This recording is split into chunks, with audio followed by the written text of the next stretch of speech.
Mackey Motors in Lake City is the place to find new and certified used vehicles. With a knowledgeable sales staff and amazing service department, you'll drive away satisfied. Find new roads at Mackey Motors in Lake City, MackeyMotors.com. Mackey Motors tailgate rolling on here on Kick 106.7. Convincing victory for the Kuemper Knights here tonight as they rout Denison Schleswig 86-68. This game not really as close as even that final score indicates. Tregan, you guys pick up your first win and do it in convincing fashion against the other team that was kind of picked you guys the two favorites kind of to win the Hawkeye 10 conference coming into the year. So this one here kind of is sending a message maybe to the rest of the conference that we're here. Yeah, I mean, Denison's a really good team, but I mean, we return a lot of guys this year, and I think everybody knows that. And we're trying to. Last year, we tried to make a statement to come in and win the conference. We fell a little short, but then this year, I mean, I think we can win it all. Offense really clicked. You got 50 points in the first half. What was working? You shot it really well early in the game as well. Yeah, I mean, we started off like we were running our offense, getting good looks. We've ran our offense really good all week, so we were getting good looks, in and out looks, and I mean, DJ, Carson, Putney, everybody was just kind of setting each other up, in and out looks. Threes were going. We were getting to the lane when we wanted. It was a good team win. How did you feel like you were able to find yourself open as much as you were kind of moving around to kind of find those open spots? Yeah, they switched into that zone, so it was kind of harder for me to find open spots. But when they were in man, I mean, DJ had a pass to me, and then I got a transition three. So, I mean, just kind of team defense, and then everybody collapsing on DJ, opening up the floor for us. This game was very much up and down. Both teams had some turnovers here today, but you guys coming up with some steals. You give up 68 defensively. Did you feel like you guys are you're kind of shaking your head no a little bit? At halftime, we went in and we were like, guys, this is not a good, like, we can play so much better defense than that, because pretty much it was transition points for them, and then it was free throw line points. And I mean, we're a better team. Like against Carroll, we played a lot better defense than that. And Carroll's a good team too, but then, I mean, we really had to step it up the second half to limit our fouls and just step in front of people on the fast break. They made a run at you guys. You knew they were going to, but you guys answered. I think they had your 17-18 point lead down to like 10 at one point.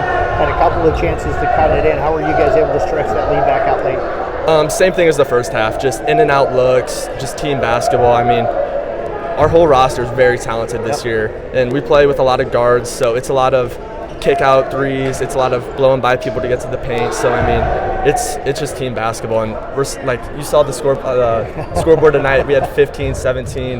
Like there's 4 of us in double digits tonight. So I mean, it shows that we're a talented team. Well, I tell you what, congratulations on a great effort and a great victory here today. Appreciate you joining us, and good job. Yep, appreciate it, Jeff. You bet. Tregan, Beiter joining us. We're going to get head coach Sean Minnehan. Coach is waiting down here, and he'll slide his way up into the post-game area, and we'll get him on the headsets as well as on the video interview that I'll get posted on later on this evening as the Knights are picking up the victory. Sean, you got to be happy. I know Tregan just said probably not real happy defensively giving up 68 here tonight, but when you put 86, you had 50 at halftime. This was just kind of an up and down game. Yeah, it was a fast-paced game, and I think that's where we're at our best. Defensively, I'd like to see us a little bit more locked in. We got out and pressed a little bit more. So, and then we talked about at halftime. I think we would have been more successful had we not pressed early on. But at the same time, this was a great opportunity for us to practice our press against another team's varsity. So it's a great way to force us to need to get better, because I think this is something we'll need later on in the year. You got Arkfeld in trouble early in the game too, so all of a sudden you got 6'8" now longer on the floor. That kind of helps what you guys want to do on both ends of the floor. Was that kind of the game plan to go at him early? We just wanted to spread the ball out, attack, and take advantage. Make them go out and guard in space was the big thing. They had Arkfeld, Fink, and Weber's are their 3 main guys. So. Yep. Aside from that, I think we had an athleticism advantage, so we wanted to spread the ball out. We had multiple guys in the score. I think we had 5 guys in double figures. So, one of the guys that wasn't was DJ. That just means we're spreading the ball out and attacking and taking advantage of mismatches. And I thought our guys did a really good job of that.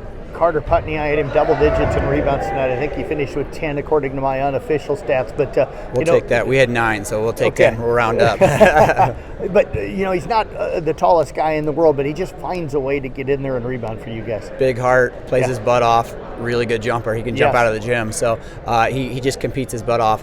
I think Tregan we had him down for at least 6. Hans Kraus, Ben Gherkin, those guys both do a good job of that.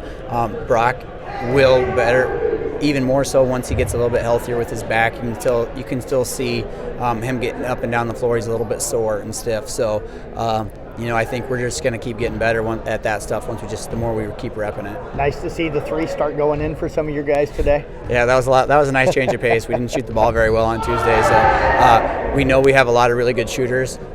It just, they didn't want to fall for us on Tuesday, but they fell tonight, and that's the biggest thing is, get the spacing. When you're a small team, that's kind of what I talked about before the year. Keys for us is we might not have the size, but we do have shooters.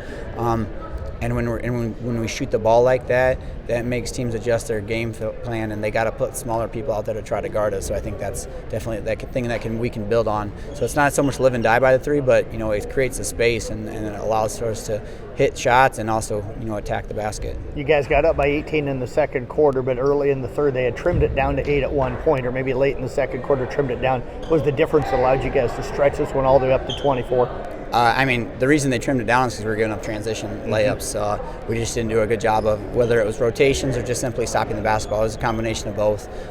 So that's really the main thing we talked about is halftime is offense. So we didn't have any adjustments. It was defensively, stop giving up the easy buckets and stop the transition to coast stuff. I know this wasn't the conference game between you two, but this is a conference team. Mm-hmm. I know coming into the year, you guys probably the two favorites to maybe win the conference. Is this kind of a message to them and the rest of the conference that Kuemper's here?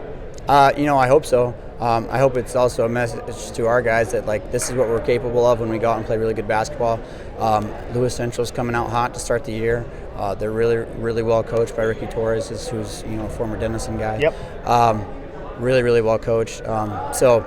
And they have some really good athletes. They're going to be tough. Harlan's always tough. Harlan always has their number. We got Harlan on Tuesday for conference, so that's a big one for us. Well, Coach, we'll see you coming up on Tuesday night for that Harlan game. So appreciate you joining us here today. Congratulations on a flat dominant victory here today. Thank you. You bet. Sean Minnehan again, the head coach for the Kuemper boys. They win it here tonight, 86-68.